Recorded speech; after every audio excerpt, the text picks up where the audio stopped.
Había una vez en un pequeño pueblo rodeado de colinas verdes. Una perrita muy especial llamada Dora. Dora no era una perrita cualquiera. Su pelaje era una mezcla curiosa de blanco como la nieve y manchas marrones que parecen trocitos de chocolate. Tenía unas orejas largas y caídas que se movían con cada emotion y unos ojos grandes y curiosos que brillaban con una inteligencia única. Dora vivía con su familia humana, a quienes amaba con todo su corazón. La encantaba jugar a buscar la pelota, recibir caricias en la barriga y sobre todo explorar. Un día soleado, mientras su familia hacía un picnic cerca del bosque que bordaba el pueblo. Un olor delicioso y desconocido llegó hasta la nariz de Dora. Era una mezcla de flores dulces, tierra húmeda y algo más. Algo mágico. Sin poder resistirse, seguió el rostro, adentrándose cada vez más entre los árboles. Corrió con la cola en alto, hasta que de repente se dio cuenta de que ya no escuchaba las voces de su familia. El bosque a su alrededor había cambiado. Los árboles no eran normales. Sus troncos brillaban con una luz suave y sus hojas susurraban melodías antiguas. El aire estaba lleno de pequeñas luces flotantes, como luciérnagas de colores. Dora había entrado en el bosque encantado. Al principio, sintió un poco de miedo. Estaba sola en un lugar completamente desconocido. Pero su curiosidad era más fuerte que su temor. Empezó a caminar con cuidado, observando todo a su alrededor. Vio flores que cambiaban de color al tocarlas y setas que brillaban en la oscuridad. De repente, escuchó un suave tintineo.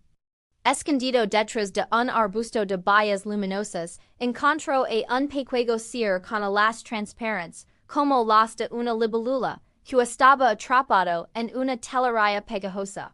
Era un hada. El hada, cuyo nombre era Lyra, estaba muy asustada. Dora, con su buen corazón, se acercó despacio, y, con mucho cuidado, empezó a romper la telaraña con su hocico y sus patitas. No fue fácil, porque la telaraña era extremadamente fuerte, pero Dora no se rindió. Finalmente, Lyra quedó libre. El hada volvió alrededor de la cabeza de Dora, dando un rostro de polvo de estrellas doradas. Como agradecimiento, Lyra le dio a Dora que el bosque estaba lleno de maravillas, pero también de desafíos.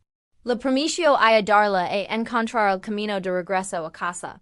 Juntas, Dora y Lyra comenzaron su viaje a través del bosque encantado. Su primera parada fue el arroyo de los murmullos. Se decía que el agua de este arroyo podía hablar y responder a una pregunta a quien bebiera de ella. Pero el arroyo estaba custodiado por unos duendes traviesos a los que les encantaba hacer bromas. Cuando Dora se acercó para beber, los duendes empezaron a lanzar alpinas y a hacer ruidos para asustarla. Dora, en lugar de enfadarse, se acordó de su juego favorito, buscar. Cogió una de las pinas con la boca, la lanzó al aire y la volvió a atrapar, moviendo la cola felizmente. Los duendes se quedaron tan sorprendidos y divertidos que empezaron a reír a carcajadas. Les encantó el juego de Dora, y, como recompensa, le permitieron beber del arroyo. Dora bebió y preguntó en su mente, ¿cómo puedo volver a casa? El arroyo le susurró una imagen en su cabeza, un gran roble con una puerta talada en su tronco. Con esta nueva pista, Dora y Lyra siguieron su camino. El bosque se volvía cada vez más denso y misterioso. Llegaron a un claro donde unos gnomos barbudos estaban intentando mover una roca enorme que bloqueaba la entrada a su hogar subterráneo. Los gnomos eran muy fuertes, pero la roca era demasiado pesada. Dora, viendo su problema, tuvo una idea. Corrió hacia un tronco caído cercano y empezó a empujarlo con la cabeza, mostrándoles a los gnomos cómo usarlo como palanca. Los gnomos, que eran grandes inventores, pero a veces se olvidaban de las soluciones simples, entendieron la idea de inmediato. Juntos usaron el tronco y lograron mover la roca. Estaban tan agradecidos que le regalaron a Dora un collar hecho de pelotas brillantes. Le dijeron que el collar la protegería de los hechizos oscuros. El sol empezaba a brillar, pintando el cielo de colores naranjas y morados. Lira le dio adora q debian dars prisa, por la noche, el bosque podia ser ms peligroso. Mientras caminaban por un sendero iluminado por hongos fluorescentes, se encontraron con un grifo, una majestuosa criatura con cuerpo de león y cabeza y alas de iguala. El grifo parecía triste. Estaba sentado junto a un nido vacío y solazaba suavemente. Lira le explicó a Dora que el grifo había perdido su tesoro ms prachado, un huevo de cristal que reflejaba la luz de la luna. Dora, con su increíble olfato, empezó a rastrear el suelo. Seguió un rastro casi imperceptible hasta un agujero en la base de un árbol juco. Dentro encontró el huevo de cristal, que había sido robado por unas aracas amante de los objetos brillantes. Con mucho cuidado Dora cogió el huevo con la boca y se lo llevó al grifo. La criatura, llena de alegría, rugió de felicidad, y lamió la cabeza de Dora en señal de gratitud. Como recompensa, el grifo se ofreció a llevarlos volando. Dora, que nunca había volado, sintió un poco de vértigo al principio, pero pronto empezó a disfrutar de la increíble vista del bosque encantado desde el cielo. Desde el aire, pudieron ver el gran roble del que le había hablado el arroyo. El grifo los dejó suavemente al pie del árbol. Era un roble antiguo y sabio, tan grande que sus ramas parecían tocar las nubes. En su tronco, había una puerta de madera talada con espiral y joyas. Dora se acercó y empujó la puerta con su nariz. La puerta se abrió con un suave crujido, revelando un túnel brillante en su interior. Lira abrazó a Dora con sus pequeñas alas.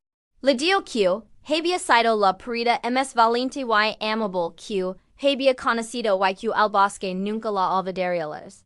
Los duendes, los gnomos y hasta el grifo aparecieron para despedirse de su nueva amiga. Dora movió la cola, despidiéndose de todos los seres mágicos que había conocido. Aunque estaba triste por dejarlos, sabía que su lugar estaba con su familia. Entró en el túnel, y una luz cálida la envolvió por completo. Cuando la luz se disipó, Dora se encontró de nuevo en el borde del bosque, justo donde había empezado su aventura. El sol se estaba poniendo y, a lo lejos escuchó a su familia gritando su nombre. Corrió hacia ellos tan rápido como sus patas se lo permitieron. Su familia la abrazó con lágrimas de alegría y alivio. No podían creer donde había estado. Dora intentó contarles todo ladrando y moviendo la cola, pero ellos solo veían a su querida perrita, un poco más sucia de lo normal. Sin embargo, cuando le estaban quitando las joyas del pelage, encontraron algo inesperado: el collar de pelotas brillantes que le habían regalado los gnomos. Su familia pensó que era solo una bonita rama que se le había enredado. Desde esa, Dora nunca volvió a adentrar sola en el bosque, pero a menudo se sentaba en el jardín, mirando hacia los árboles, con su collar de pelotas puesto.